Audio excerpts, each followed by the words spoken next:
दोस्तों, जब टेलीस्कोप और मॉडर्न टेक्नोलॉजी का आविष्कार नहीं हुआ था तो हम सौरमंडल के बाहर की कल्पना भी नहीं कर सकते थे। लेकिन जैसे जैसे हमने अपनी टेक्नोलॉजी में सुधार किया और अंतरिक्ष में सेंध लगानी शुरू की तो धीरे धीरे ब्रह्मांड के रहस्य परत दर परत खुलते गए और आज हम सौरमंडल से दूर गहराई तक भी काफी कुछ जानते हैं। यहां तक कि हमने सौरमंडल के हर एक ग्रह की क्लियर फुटेज तक निकाल डाली।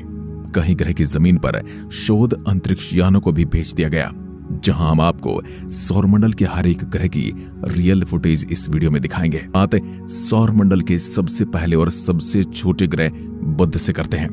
बुध की पढ़ाई करने के लिए कई अंतरिक्ष यान भेजे गए। सबसे पहला बुध पर परिक्रमा करने वाला अंतरिक्ष यान मैसेंजर अंतरिक्ष यान था। मैसेंजर ने बुध ग्रह की कई सारी फुटेज खींचकर वैज्ञानिकों को भेज दी, जिनमें कई सारे बड़े बड़े गड्ढे थे। यहां आप जो फोटो देख रहे हैं वह मैसेंजर अंतरिक्ष यान द्वारा ली गई है, जो 270 किलोमीटर के व्यास वाले वैन आइक नामक क्रेटर की है। इसके अलावा मैसेंजर ने 1525 किलोमीटर के व्यास वाले और 2 किलोमीटर की ऊंचाई तक पहुंचने वाली पहाड़ियों से घिरे विशाल कैलोरिस बेसिन क्रेटर की एक तस्वीर भी खींची। 2015 तक मैसेंजर अंतरिक्ष यान ने बुध ग्रह की लगभग 2 लाख फुटेज को ले लिया था। यह अंतरिक्ष यान मार्च 2011 से बुध ग्रह के चारों ओर परिक्रमा कर रहा था। जैसे इसका ईंधन कम होना शुरू हुआ, फिर 2015 में वैज्ञानिकों ने इसे बुध ग्रह से टकराकर नष्ट कर दिया। हालांकि टकराने से पहले भी इसने बुध ग्रह की फोटो खींच ली, जो कि आज तक की मनुष्य की ली गई बुध की सबसे नजदीकी तस्वीर है। शुक्र। बुध के बाद हमारे सौरमंडल का सबसे गर्म ग्रह शुक्र आता है। यह पृथ्वी के सबसे निकट का ग्रह है और इसका वातावरण कार्बन डाइऑक्साइड, सल्फर ऑक्साइड और नाइट्रोजन गैस से बना है। शुक्र ग्रह के वातावरण में ग्रीन हाउस गैसेस होने की वजह से यहाँ का तापमान बहुत ही ज्यादा है। इस ग्रह पर कदम रखने वाला सोवियत संघ का वेनेरा 13 लैंडर था, जहां से उसने पहली बार शुक्र ग्रह की तस्वीर भेजी, जिसे 1 मार्च 1982 को लॉन्च किया गया था। यह पहला मिशन था जिसने वैज्ञानिकों को शुक्र की रंगीन फोटो भेजी थी। इससे पहले कई असफल मिशन हुए थे, जिसके बावजूद वेनेरा 13 शुक्र ग्रह के वातावरण में जलने से पहले लगभग 2 घंटे तक वहां से फोटो भेजता रहा। 1990 में नासा का मैगेलन मिशन शुक्र ग्रह पर भेजा गया। इस मिशन का मकसद था पूरे ग्रह की तस्वीर लेना और उसकी सतह का नक्शा बनाना। मैगेलन ने शुक्र की सतह की तस्वीर को कैप्चर किया था, साथ ही ज्वालामुखियों, टेक्टोनिको प्लेट मूवमेंट और तेज हवाओं के साक्ष्य का खुलासा किया। इसके अलावा इसने ज्वालामुखी के लंबे चैनल को कैप्चर किया, जो लगभग 7700 किलोमीटर था, जो कि पृथ्वी पर नदियों की तरह था।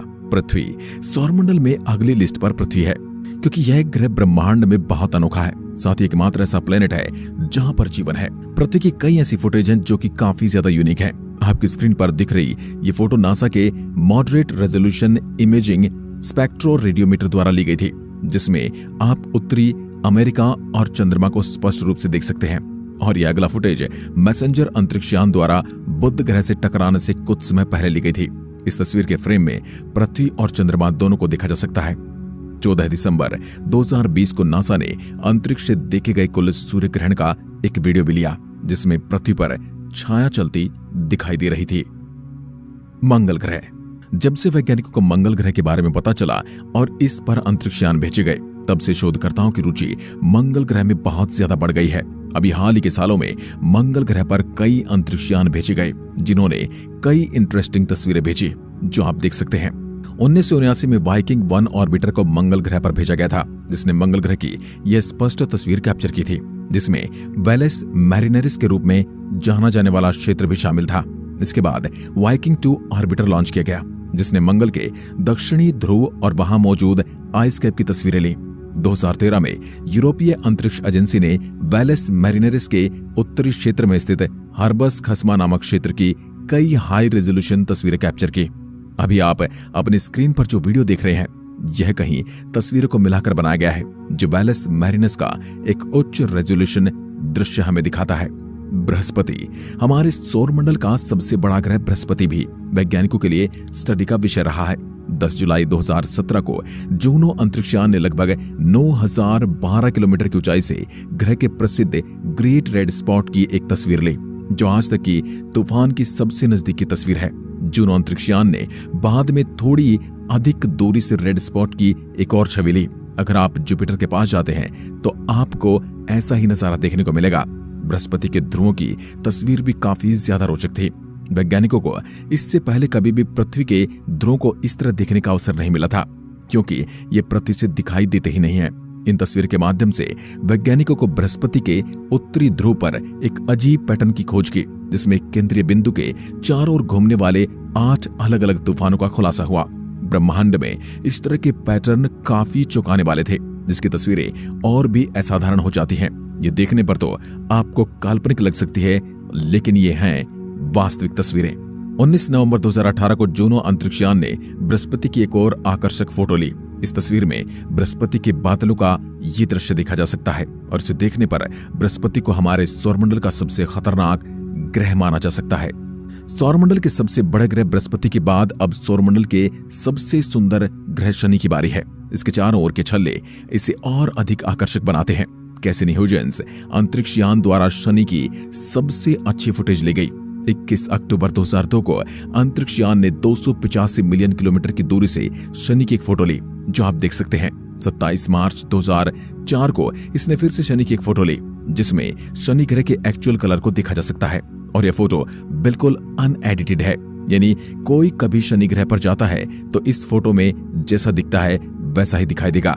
इसके बाद कैसिनी ह्यूजेंस ने शनि की एक और फुटेज ली, जो पूरी तरह से काली दिखाई देती है, क्योंकि सूर्य सीधे ग्रह के पीछे स्थित है। कई लोगों ने तस्वीरों की तुलना ब्लैक होल से की है। ये तस्वीरें पृथ्वी से नहीं खींची जा सकी और इसका इस्तेमाल वैज्ञानिकों ने शनि के वातावरण में मौजूद विभिन्न कंपाउंड्स पर शोध करने के लिए किया। 2016 में इस मुसाफिर ने हेक्सागोनल भंवर तूफान दिखाते हुए शनि के उत्तरी ध्रुव की एक फुटेज मिली थी। वैज्ञानिक कई वर्षों से इन तूफानों का अध्ययन कर रहे हैं, लेकिन यह तूफान कैसे उत्पन्न हुआ ये आज भी एक रहस्य है। अरुण ग्रह। इसके बाद आइए हमारे सौरमंडल के 7वें और दूसरे अंतिम ग्रह यूरेनस को देखते हैं। इस ग्रह की खास बात यह है कि अपने एक्सिस पर काफी झुका हुआ है, जिसके कारण ग्रह एक तिरछे कोण पर घूमता है। यूरेनस ग्रह की ज्यादा फुटेज तो नहीं ली गई, लेकिन वॉयेजर 2 ने ग्रह के विभिन्न मापदंडों की जांच करने के लिए 3 अलग अलग रंग फिल्टर का प्रयोग करके 1999 में एक फोटो कैप्चर की थी। जुलाई 2004 में केके टेलीस्कोप ने यूरेनस की सतह की तस्वीर ली, जो उसके बर्फीले वातावरण को दिखाती है। इस दौरान ली गई एक फोटो भी पूरे ग्रह को एक फ्रेम में दिखाती है, जिसकी सतह पर चमकीले धब्बे दिखाई देते हैं, जो वास्तव में अरोरा है। नवंबर 2011 में हबल टेलीस्कोप ने यूरेनस की एक फोटो कैप्चर की, जिसमें है यूरेनस नीला ग्रह दिखाई दे रहा है। इसके चारों ओर एक स्पष्ट रूप से रिंग भी देखा जा सकता है। पहले वैज्ञानिकों को लगता था कि वलय तो केवल शनि ग्रह के पास ही है, साथ ही इस तस्वीर में यूरेनस के अरोरा को भी देखा जा सकता है। नेपच्यून। अब बारी है हमारे सौरमंडल के आखिरी और 8वें ग्रह नेपच्यून की। आज तक केवल एक अंतरिक्षयान नासा का वॉयेजर 2 इस ग्रह के पास से गुजरा है। अंतरिक्षयान ने नेपच्यून की एक फुटेज ली, जिसमें बृहस्पति पर लाल धब्बे के समान एक काला धब्बा है, जो कि एक तूफान है। जैसे ही वॉयेजर 2 नेपच्यून के और करीब आया, इसने ग्रह के बादलों की एक छवि ली। कुछ साल पहले हबल टेलीस्कोप ने भी इस ग्रह की तस्वीर ली थी। ये तस्वीर दिसंबर 2020 में ली गई थी, जो नेपच्यून के डार्क सहित उसकी हाई रेजोल्यूशन फुटेज भी दिखाती है। पृथ्वी के इतना दूर होने के बावजूद भी यूरोपीय दक्षिणी ऑब्जर्वेटरी नेपच्यून की एक स्पष्ट फोटो कैप्चर करने में सक्षम रही। इस फुटेज को पृथ्वी से ली गई ग्रह की सबसे स्पष्ट फुटेज माना जाता है। प्लूटो। हालांकि हमारे सौरमंडल के ग्रहों की लिस्ट तो पूरी हो गई, लेकिन भाई प्लूटो भी तो है। इसको कैसे भूल सकते हैं। यह सौरमंडल का ग्रह तो नहीं रहा, लेकिन फिर भी काफी इंपॉर्टेंट रोल प्ले करता है। प्लूटो की सबसे अच्छी फुटेज 13 जुलाई 2015 को न्यू हॉरिजॉन्स अंतरिक्षयान पर लंबी दूरी की टोही इमेजर द्वारा ली गई थी। अगले दिन 3 और फुटेज ली गई, प्रत्येक अलग अलग रेजोल्यूशन में थी। प्लूटो की एक और तस्वीर ली गई, जिसमें इसका चंद्रमा चौरन भी है। इसमें इन दोनों की काफी स्पष्ट रूप से देखा जा सकता है। आज की वीडियो के लिए बस इतना ही। मिलते हैं अगले वीडियो में, तब तक के लिए सीखते रहिए और देखते रहिए फ्यूचर साइंस यूट्यूब चैनल। धन्यवाद। जय हिंद, जय भारत।